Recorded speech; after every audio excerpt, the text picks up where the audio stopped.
Hi, I'm Claire. Today I'm going to tell you my story. But before I continue, please share, and subscribe to hear more stories like this. You know how people say never judge a book by its cover? Well, I've got a story that'll make you think twice about that. It all started last year when my phone died at the worst possible moment. I was rushing out of a networking event downtown. Rain was pouring, and I was already late for dinner with my sister, Jade.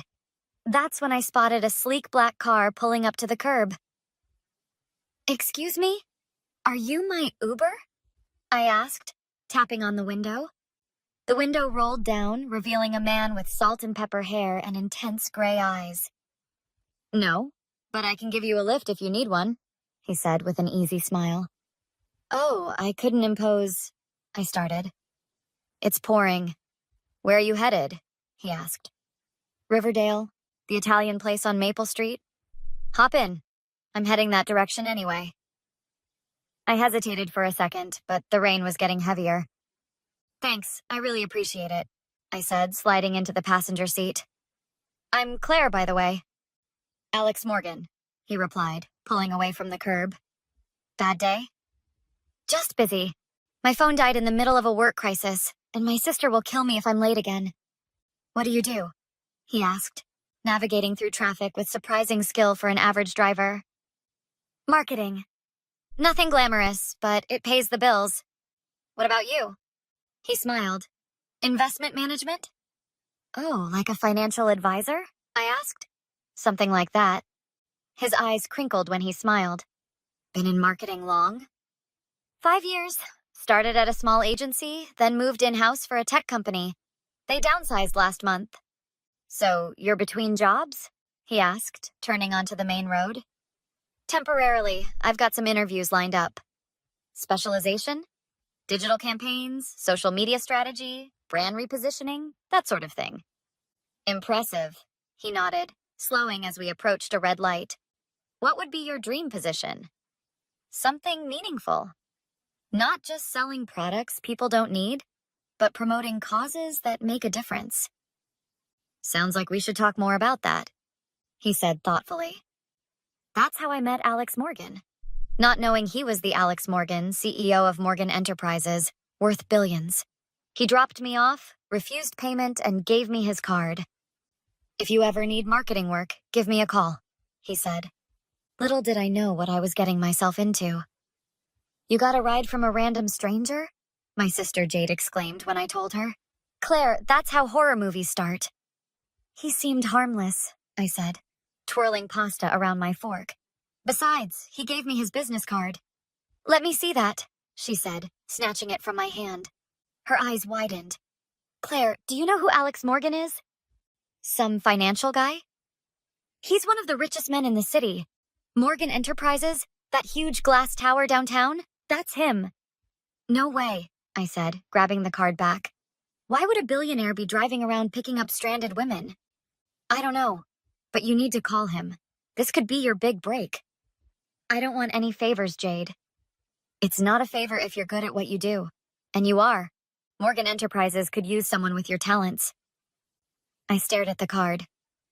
"I'll think about it." "Claire, you've been complaining about wanting to make a difference. His company has that big foundation, right? This could be exactly what you're looking for. Or it could be a disaster waiting to happen," I muttered. "Rich guy, struggling girl, tale as old as time." "You won't know unless you call," Jade persisted. "What's the worst that could happen?" I laughed. "Oh, I don't know. Humiliation, rejection, awkwardness. Or a dream job and financial security. Take the risk, Claire. You always play it too safe." I stared at the card. "I'll think about it." 3 days later, I called him. 1 week after that, I was hired as marketing director for Morgan Enterprises' new foundation. The pay was incredible, the office was beautiful, and Alex was attentive. "How's the transition going?" he asked, stopping by my office one afternoon. "Great. Everyone's been so welcoming," I replied, organizing the scattered papers on my desk. "Especially Vanessa. She's been a lifesaver." Vanessa Richards was Alex's executive assistant, a stylish woman in her 40s who'd taken me under her wing. "I'm glad to hear it. Listen, There's a charity gala this weekend. As our new marketing director, you should attend. Meet some potential donors. Of course. I nodded.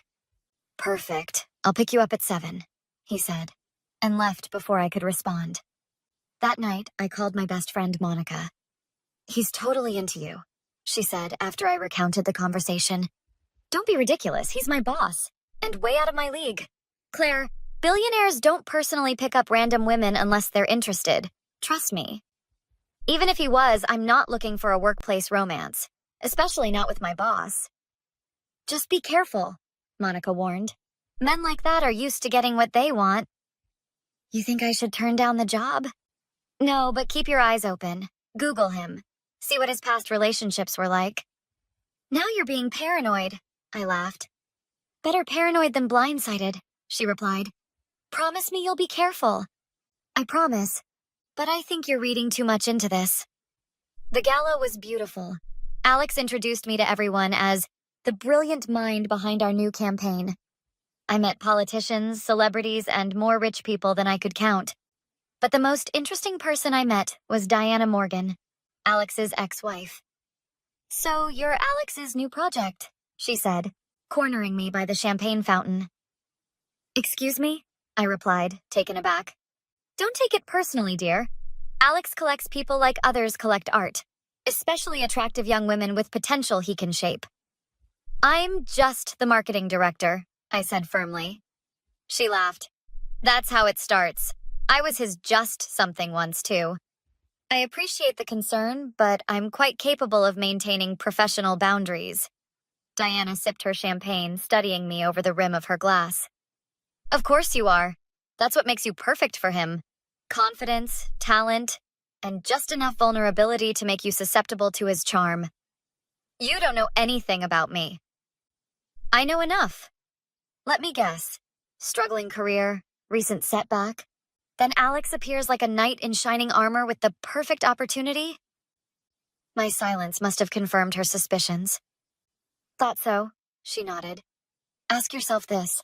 Of all the marketing professionals in this city, why did he choose you?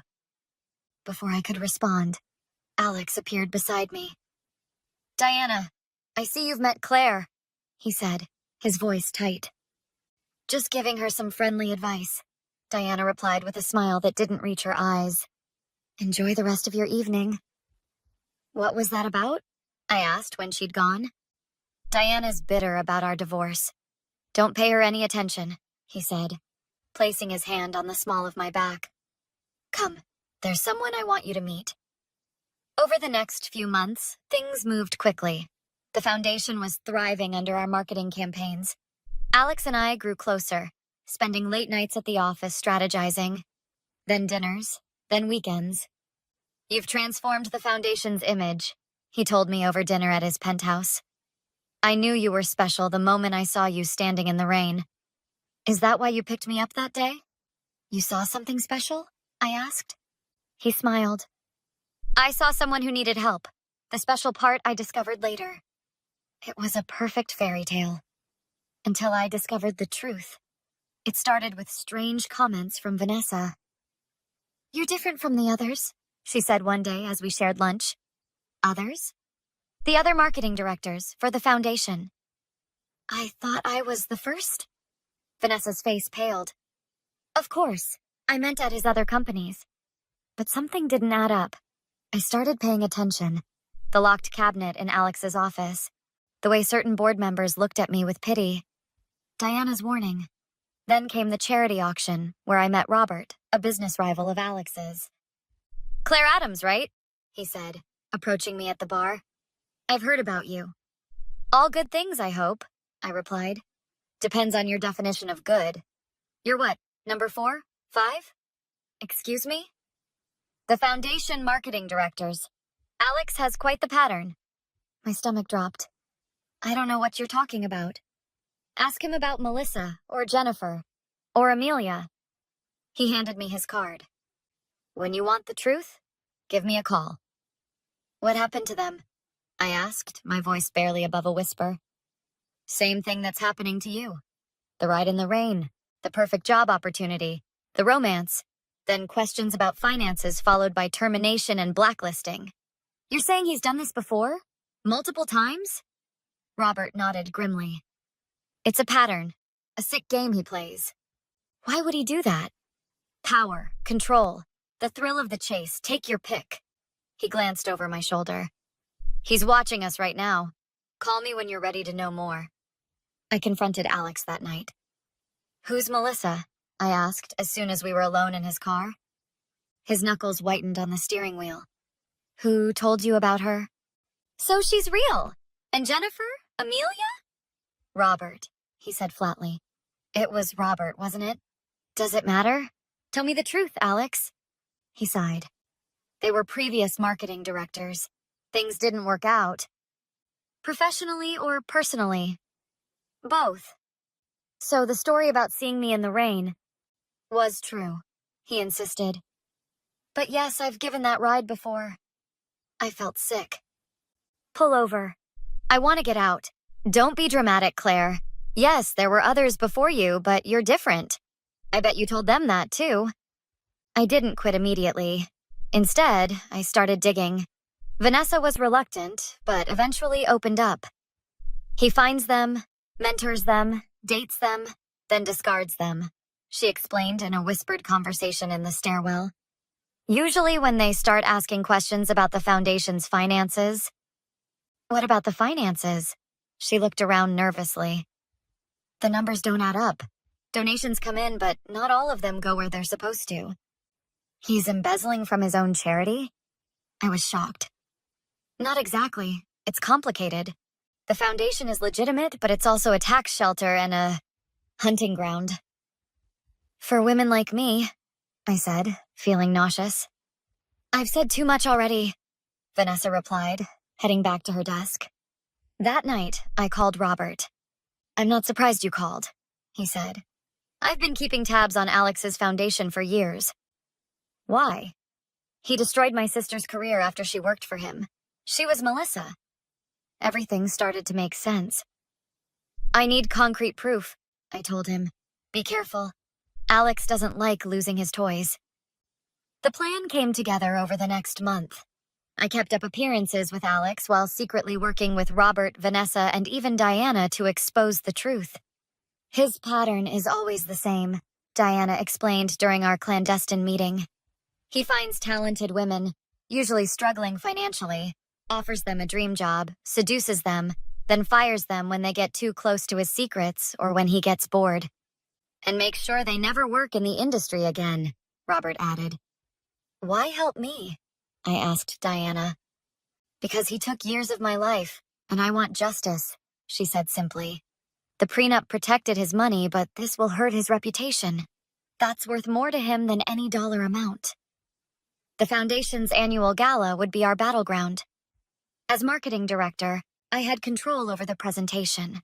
What Alex didn't know was that I'd prepared 2 versions. The night of the gala, everything was in place. I stood beside Alex as he welcomed guests, his hand possessively on my waist. You look stunning tonight, he whispered. Thank you. Big night for the foundation, I replied with a practiced smile. Thanks to you, he said, kissing my cheek.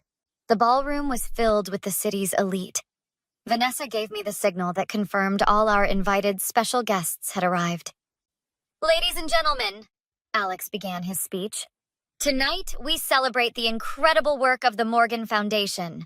But first, I'd like to introduce the woman who has revolutionized our outreach this year, Claire Adams. Applause filled the room as I took the stage. Alex's confident smile beamed at me.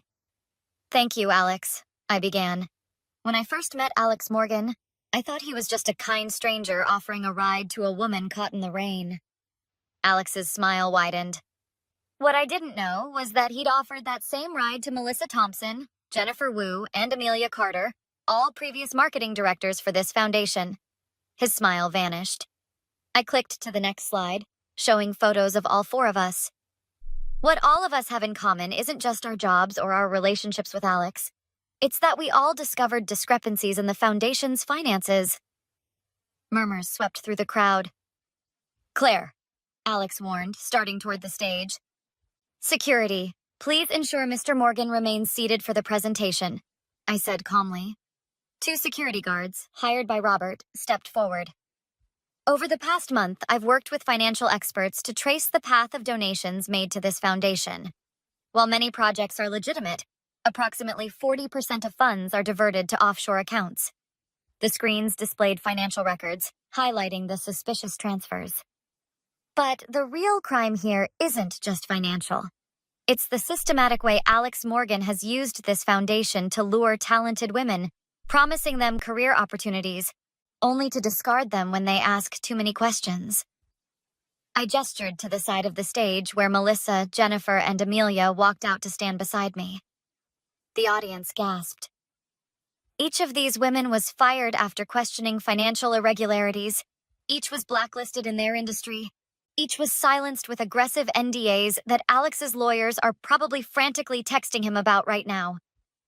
Alex's face had gone from shocked to furious. He jumped to his feet. "This is slander! Security, remove them!" "Your security tonight was arranged by me," Robert called out, standing.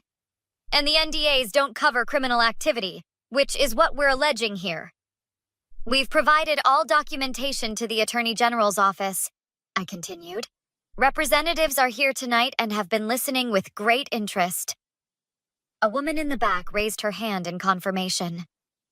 "This is absurd," Alex sputtered. "Claire is delusional.